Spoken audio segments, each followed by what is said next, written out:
More roster moves for the Commanders? B-Rob, we'll see you in October. And who won some awards? Plus the 90 greatest coming right at you. Next on the Locked On Commanders podcast. Let's go. Locked On Commanders, your daily podcast on the Washington Commanders. Part of the Locked On Podcast Network, your team every day.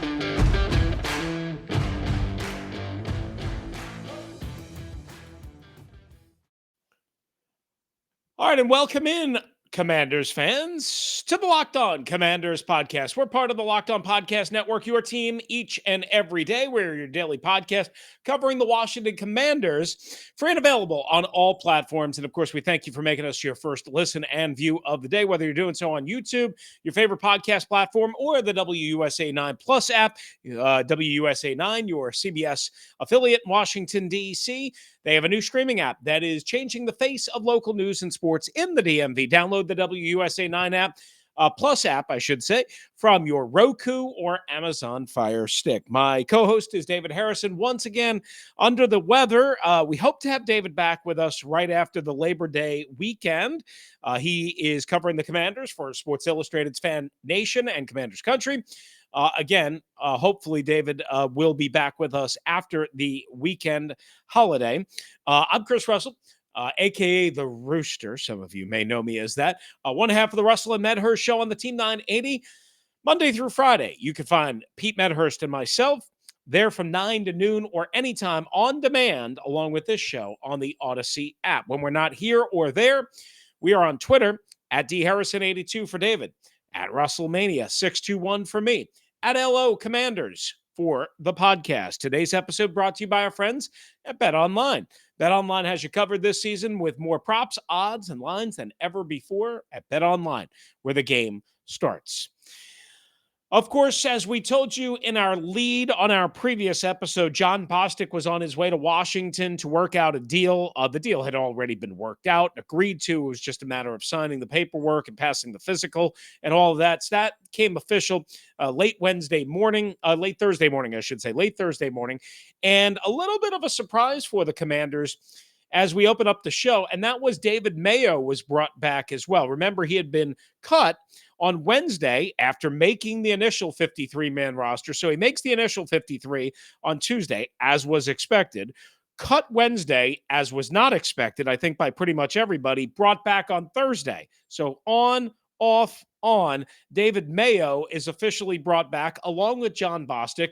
We'll tell you about the meaning and maybe the double or hidden meaning between both of them coming back. Curtis Hodges was officially moved to the reserved injured list. So again, that removes a roster spot there and the glut, if you will, at the tight end position. And a move was made for Brian Robinson Jr. He was put on the NFI list. Now, we'll start there because that's the newsiest headline, if you will.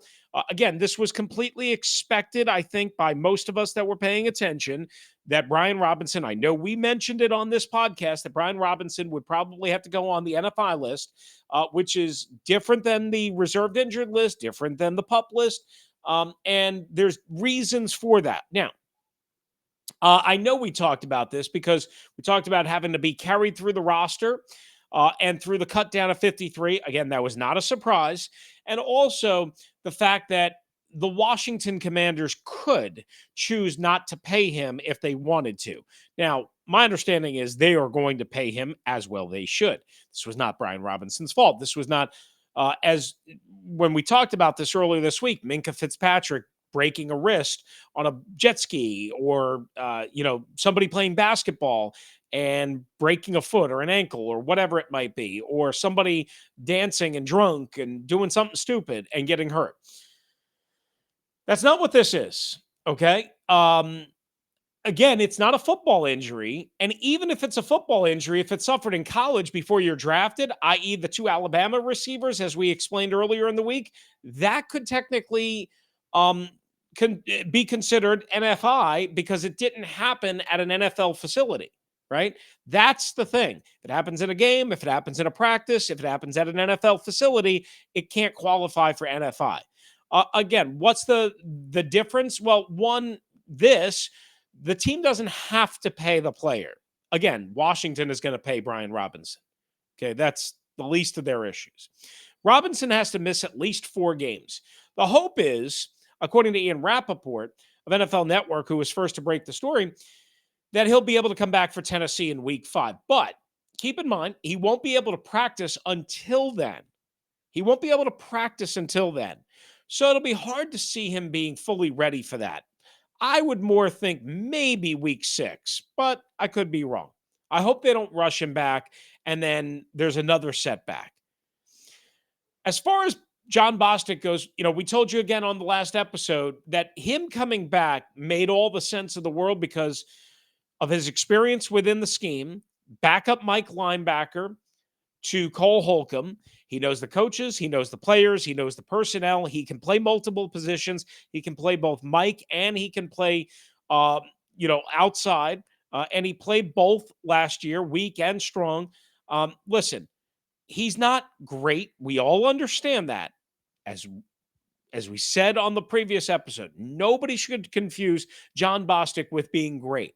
However, it is fair to point out that John Bostic has plenty of NFL experience. And while last year was a struggle, getting an overall grade of 34.4 in 3.5 games by Pro Football Focus, 50.5 out of 100 against the run, 53.5 tackling, 59.6 pass rush, and a 30.2 in coverage. Generally, he has been fairly reliable in coverage, garnering grades in the high 50s, low 60s for most of his career. I believe John Bostic is probably brought here for all of the reasons that I illustrated and outlined, but also as part of a 2-man tag team, if you will, with David Mayo. And what do I mean by that? All right, well, David Mayo is a guy who, again, they feel is more of a run-stopping, 2-down, downhill type of player, right? Somebody that they don't want to expose in coverage. I understand that. That makes sense. If you watch David Mayo at the end of last year, again, you don't see a whole lot of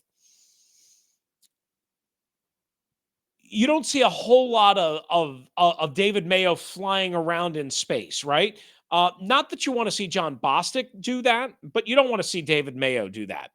His coverage grades are, again, over the course of his career, not great. Last year, 57.2 with Washington. Not bad, right? He only played 40 snaps, and 28 of them were in pass coverage, or at least in some sort of coverage, right? So not bad. He made 6 tackles. He was targeted 3 times, allowed 2 receptions, 17 yards per reception. So again, it's not something ideally you would want. The year before that, even better with Washington. Actually, I'm sorry. That was the 57.2 was the preseason. My bad. Was the preseason in terms of the numbers that I just gave you. Last year during the regular season for Washington, he played 80 snaps, 43 run, 36 in coverage. He had a coverage grade of 64.9. So again, not bad. An overall coverage, an overall defensive grade of 56.2. He allowed 2 catches, again, 3 receptions, 17 yards, 8.5 per reception, 2 yards after the catch, a long of 12. So again, not bad. But David Mayo is ideally somebody that I think the coaches and the personnel staff see as, hey, we can use him better on special teams. We can use him better downhill, better against the run, maybe than John Bostic is, who is a little bit smaller in frame, right? John Bostic about 240 or so, maybe 235, kind of depending on the day, the week.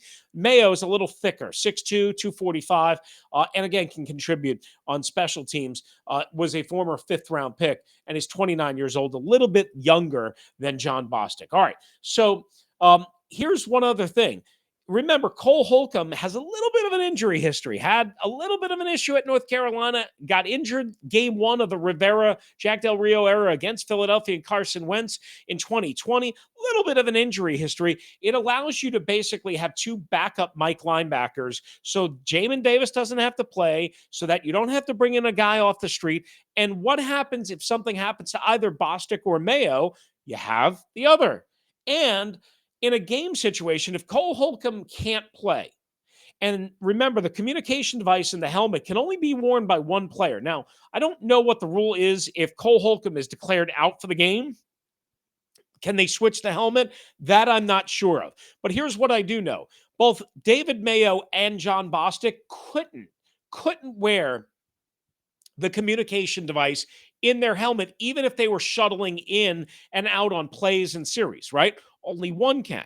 But here's what you can do, because both know the scheme, both know the system, both have been here, both are veterans. Even though they're not great Commanders fans, you can use hand signals. You can call in plays from the sidelines with code, and they can decipher it. They can understand it. The one that doesn't have the microphone and the audio device in his helmet can at least still play and get the signals in from the sideline if they are essentially the mic, out of necessity, because again, Cole Holcomb got hurt, say, during a game, or even the previous week, and was inactive, and one started, meaning, let's just say Bostic started.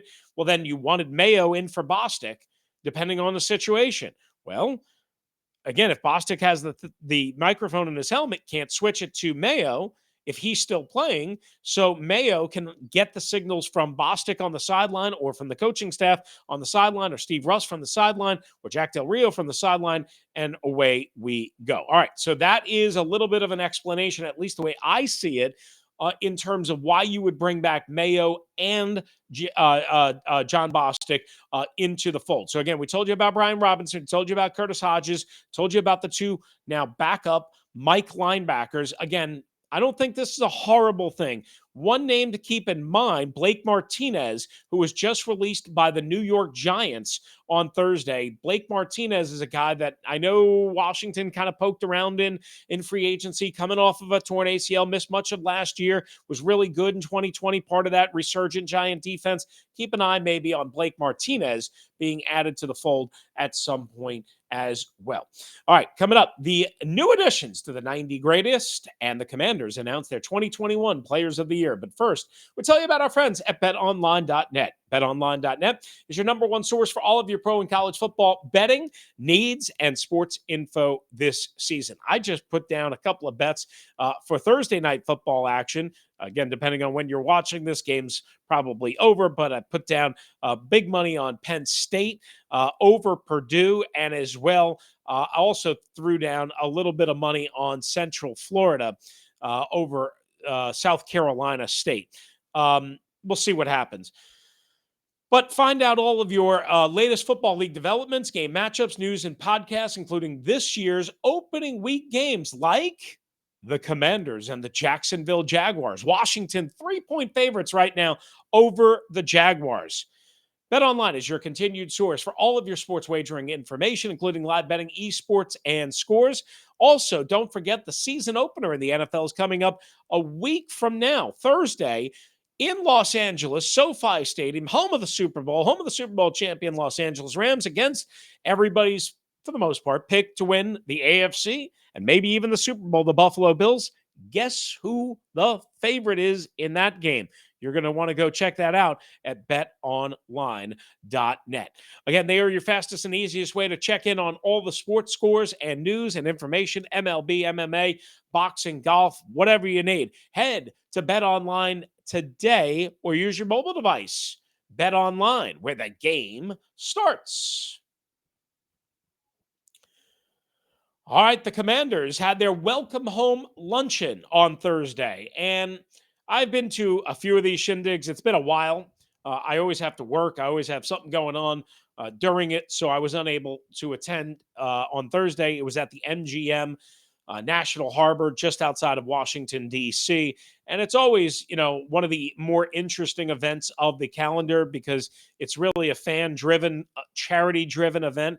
And of course, awards are given out. And this year, there was an extra bonus in terms of the news coverage and the news generated in this particular sequence. Now, first of all, Tanya Snyder was there. Dan Snyder was not. Tanya Snyder addressed the crowd. Dan Snyder, again, not there. Dan has been there before. I think he's addressed the crowd before. I can't quite remember. I know he's been there. I can't remember if he's actually talked. I believe he's talked or at least introduced the MC, who has been like Lindsay Zarniak and, maybe some other dignitaries before, basically non-important people, at least in my eyes.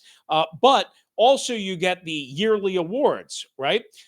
You get the offense, defense, special teams player of the year award. And this year they gave out to Charles Leno Jr.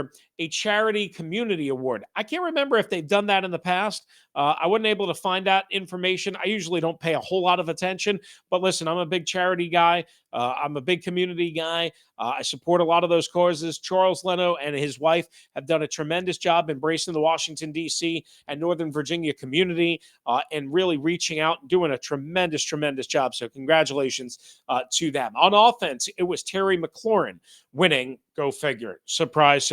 On defense, another surprise. Not really. Jonathan Allen, clearly their best defensive lineman last year, 9+ sacks. On special teams, again, this shouldn't be a surprise, being that they had a merry-go-round at place kicker. Tress Way, their outstanding longtime punter, wins the Special Teams Player of the Year award. The only argument you could have made among any of those really choices was DeAndre Carter, perhaps winning the Special Teams Player of the Year award, but are they going to award somebody with a Special Teams Player of the Year award that's not on the team anymore? If they have a choice, if it's even reasonably close. And nobody's saying that Tress Way doesn't deserve it. I'm just saying you could have made a strong argument for DeAndre Carter, but of course that wasn't going to happen. All right, here's the big and interesting news. Washington also announced the following 10 players and coaches were voted in by the fans as the newest members of the 90 greatest members of the franchise in burgundy and gold. No matter what the name has been, and of course it's changed a couple of times here in the last couple of years, these new 10 individuals are now part of the 90 greatest. So we start with current coach, to be potential coach, maybe assistant defensive line coach when the season officially starts, Ryan Kerrigan, the showstopper, drafted in 2011 with the number 16 overall pick. London Fletcher, now a team broadcaster, of course, signed as a free agent before I started on the beat in 2009. So I covered London Fletcher 2009 through his retirement in the end of the 2013 season. Chris Cooley, Captain Chaos. I was broadcast colleagues with Chris Cooley on the Team 980 and the Washington NFL Team radio network. Can't say the name. Sorry, guys. I know sometimes you get mad at me, but I have to follow the rules. D'Angelo Hall, a former member of the broadcast crew, another guy that I covered for 5, 6, 7 years, whatever it was, whatever it is now with NFL Network. Congratulations to D'Angelo Hall. Santana Moss, another Team Now broadcaster, does some TV work, comes regularly on the radio. Got to get him on the podcast. Got to line that up. Santana Moss, congratulations to the Tana man. Larry Pekcatello, longtime coach, assistant defensive coordinator, and then defensive coordinator under Richie Pettibone, under Joe Gibbs, worked with the linebackers, won 3 Super Bowls, went to William and Mary in Virginia. Larry Pekcatello, congratulations to him. For those of you that are a little bit younger and don't remember what he did or much about the name. Also, Champ Bailey, Hall of Fame corner, of course, drafted here and then traded to the Denver Broncos as part of the Clinton Portis deal. Darrell Grant, also Stephen Davis. Don't sleep on Stephen Davis. He had 3 straight at least 1,400-yard rushing seasons, back when it was more popular to run the ball, but some big numbers, including 17 touchdowns in one particular season. And last but not least, Trent Williams. Trent Williams, if you remember, was originally omitted and not put on the list, and that was quickly corrected when the team was sharply criticized, as they should have been. Trent Williams was then voted on, even though he left here under some tough circumstances. And quite honestly, it wasn't all about Bruce Allen's ineptness, if you will, and Trent's issue and war with Bruce. He also looked Ron Rivera in the eyes and face and said, nope, I'm not playing here unless you give me this guarantee and that guarantee and this guarantee and that guarantee. And it's hard to blame Trent because he's still, and arguably is even better than he was here, the best left tackle in the NFL. But it's also hard to blame Ron when he said, listen, we want to get to know everybody. We don't want to guarantee money and guarantee contracts to players and men that we're just getting to know. Who did not make it on the list? Well, it's an interesting question. I'll tell you what I'm going to do. I'm going to answer that next for you and explain why I had a problem with one of the names specifically. That is coming up on the Locked On Commanders podcast.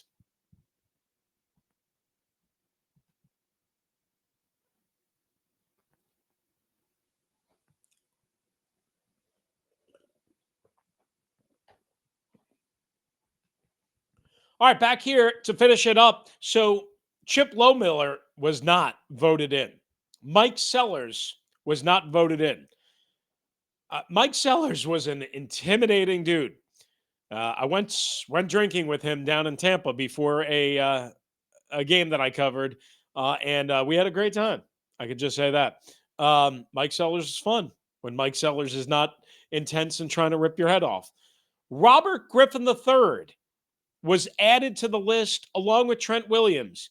He was correctly not put on the list of the 10 newest and greatest as part of the 90. However, Kirk Cousins was also not voted on and voted enough. And that doesn't surprise me because, again, it was a fan-generated vote, and fans don't like Kirk Cousins. But I will say this.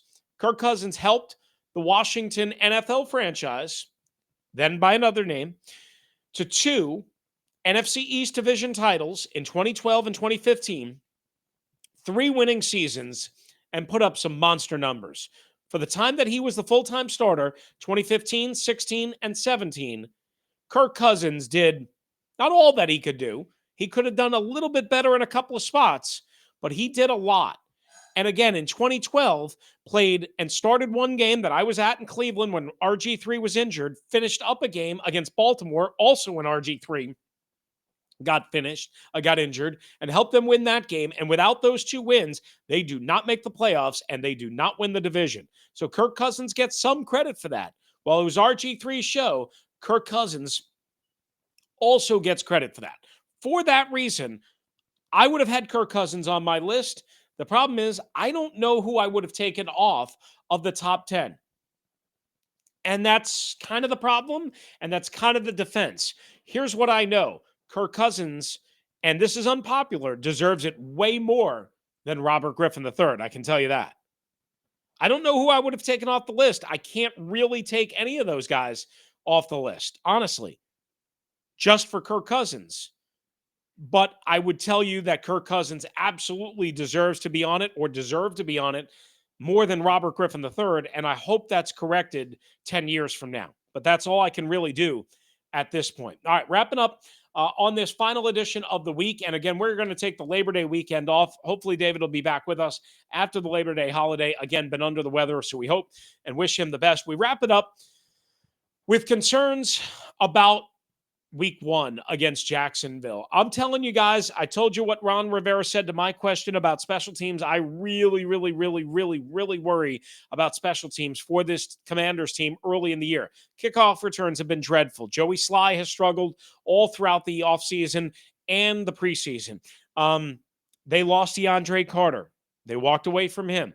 I'm just telling you, combined, bunch of new pieces. Troy Apke on the practice squad. Don't know if he gets the game day elevation.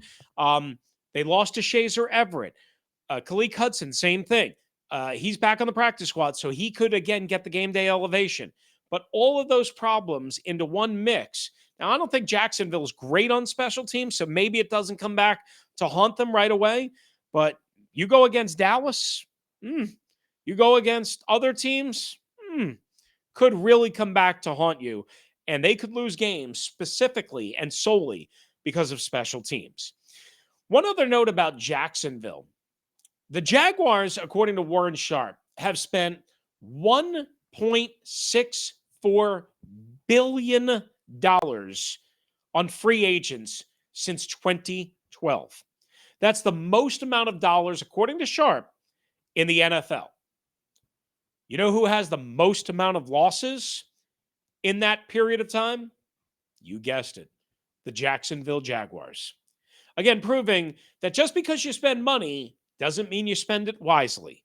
Doesn't mean you buy championships. Doesn't mean you buy wins. So while all of you are screaming and whining and crying, including colleagues of mine in the media, about how cheap the Washington Commanders were this offseason, how they should have bought this guy and that guy, Bobby Wagner and others.